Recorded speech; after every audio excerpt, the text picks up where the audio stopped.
Super Indo, Super Denford, Super Mini Snack, Super Geil. That's way too fucking weird.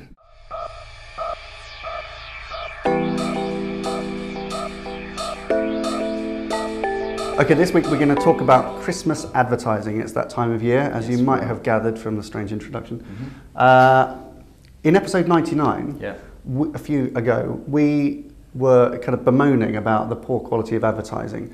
But Christmas in the UK is when we see lots of, I think, high quality TV advertising or audiovisual advertising. Essentially, it's our equivalent of the US's Superbowl, Yeah. which is a kind of a window, a moment in time, where some of the world's biggest advertisers create some of their best advertising and stick it on the telly, right? And showcases some of their brilliant production values.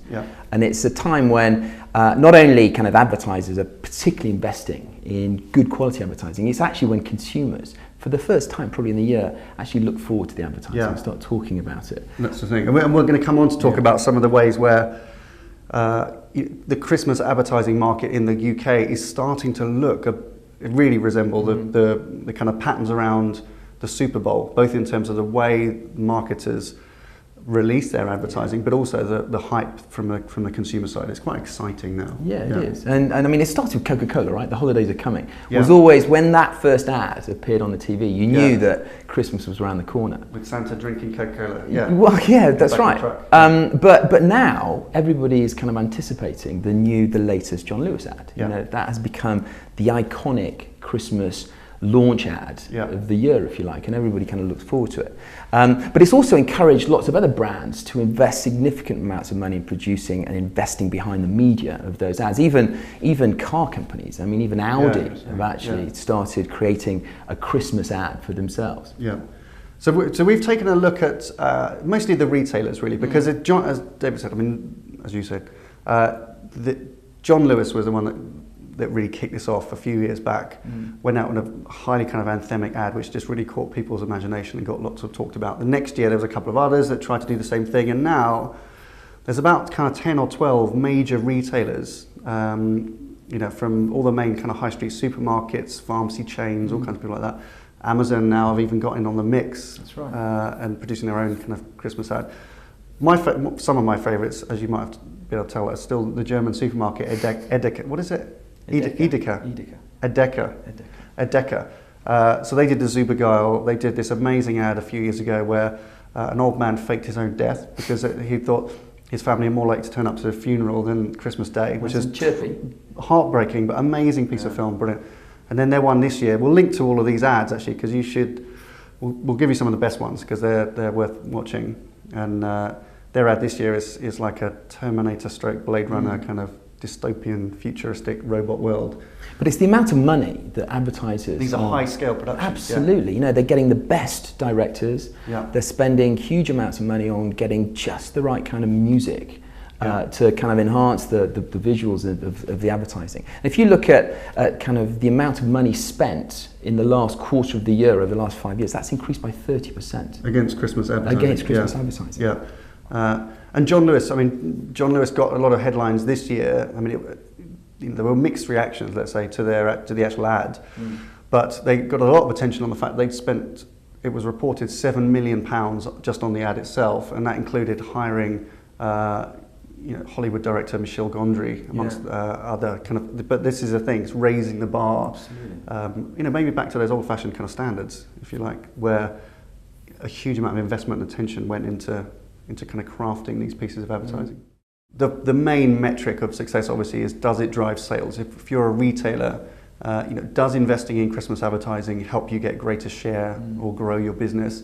Now, if you take John Lewis as an example, look at the years across which they've been really heavily investing in Christmas advertising, their business has grown steadily.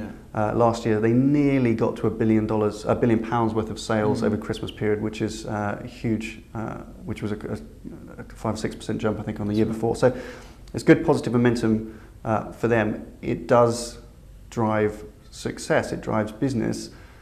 The question a lot of retailers, I think, are having to wrangle with is, the threat of Amazon and how much share that's stealing away. So is it a defensive move or an aggressive move? We don't know, but it definitely drives business. And also, there have been various likability measures and scores to see which of the ads actually is appreciated or liked more by consumers. And we kind of looked at one, and it shows that M&S has actually beaten John Lewis. M&S first, Aldi second, and John Lewis actually has come third in this one. And M&S, that's Marks and Spencer's, kind of the retailer here. They did a big tie-up with the release of the Paddington kind of sequel, Paddington 2, I think it was cleverly called. So featuring Paddington was, I think, quite a coup for them, and that seemed to have drawn most of the public sentiment in terms of like. But generally, Christmas advertising scores above normal, likeness of advertising. As we said, the quality's higher. People like and look forward to Christmas ads. But it's also the way that advertisers are beginning to kind of roll out the advertising. So John Lewis famously launched their Christmas ad on Twitter the night before they launched it on TV. Yeah. So these are one of the things. We're starting to see these Superbowl-like behaviours. This is what we see when we did our Super Bowl episode. Perhaps we can link up to that from last year. We looked at this, which is advertisers. Buying the media for their ad, but also either setting out teasers in advance, or releasing it in certain ways across social media. Google reported actually that last year there was a huge rise in people actually searching for like John Lewis TV ad or Marks and Spencer's TV ad before it had even been released. So there's this desire to consume this even before they've been released. Anticipation, right. And that's the same as the kind of Super Bowl stuff. One funny thing about John Lewis, actually, we should say, is that the Twitter handle @JohnLewis is not owned by John Lewis. You might know this, but it's owned by an American father of four called John Lewis, funnily enough. And he gets obviously referred to in thousands of tweets each year, people either celebrating John Lewis or perhaps even complaining about things that they've bought at John Lewis. And he's got thousands of followers. And he's become somewhat of a brand spokesman, so he's just become kind of replying to people, John Lewis customers, so much so that each year now John Lewis send him a big gift parcel and say thank you. Quite right. So we will provide links to some of these ads, ones we think are certainly worth watching. It's interesting to talk about Christmas ads. It is the UK's Super Bowl, but what does it mean for marketers? What does it actually mean? Well, I think the basic principle is that advertising does work.